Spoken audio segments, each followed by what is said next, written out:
ಪವಿ ಎದೋಳು, ಅಡುಗೆ ಮಾಡಬೇಕು. ಅಮ್ಮ, ನಾನು ಸ್ಟವ್ ಮೇಲೆ ನಾ ಮಲಗಿರೋದು. ಅಡುಗೆ ಮನೆಗೆ ಹೋಗಿ ಅಮ್ಮಗೊಂದು ಸ್ವಲ್ಪ ಹೆಲ್ಪ್ ಮಾಡೋಣ ಅಂತ ಒಂಚೂರು ಬುದ್ಧಿ ಇಲ್ವಲ್ಲ ನಿನಗೆ? ಮಲ್ಕೋ, ಇಷ್ಟು ಬೇಕೋ ಮಲ್ಕೋ, ಇಲ್ಲ ನಾನೇ ಮಾಡ್ತೀನಿ. ಪವಿ, ನನ್ನ ಜಿಮೇಲ್ಗೆ ಪಾಸ್ವರ್ಡ್ ಕೇಳ್ತೈತೆ, ಕೊಡು ಪಾಸ್ವರ್ಡ್ನ. ನಿನ್ನ ಜಿಮೇಲಾ? ಹ್ಞೂ, ನನ್ನ ಜಿಮೇಲೆ. ಅಮ್ಮ, ನಿನ್ನ ಜಿಮೇಲ್ ಪಾಸ್ವರ್ಡ್ ನಂಗೆ ಗೊತ್ತಿಲ್ಲ. ನಿನ್ನ ಏನಕ್ಕೆ ಇಂಗ್ಲೀಷ್ ಮೀಡಿಯಂ ಸ್ಕೂಲಲ್ಲಿ ಸೇರಿಸಿದ್ದು? ಒಂದು ಪಾಸ್ವರ್ಡು ಹಾಕಕ್ಕೆ ಬರಲ್ವಾ ನಿನಗೆ? ಅದೇನು ಹುಡುಗಿನೋ.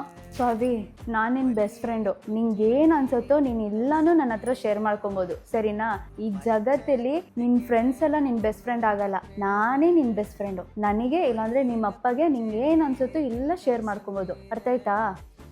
ಅಮ್ಮ, ಯಾಕೋ ತುಂಬ ಟೆನ್ಷನ್ ಆಗ್ತಿದೆ. 24 ಗಂಟೆ ಫೋನ್ ಯೂಸ್ ಮಾಡ್ಕೊಂಡಿದ್ರೆ ಟೆನ್ಷನ್ ಬರ್ದಿರೆ ಇನ್ನೇನು ಬರುತ್ತೆ? ಯೂಸ್ ಮಾಡು, ಫೋನ್ ಯೂಸ್ ಮಾಡ್ಕೊಂಡೇ ಇರು, ಟೆನ್ಷನ್ ಇನ್ನೂ ಬರುತ್ತೆ.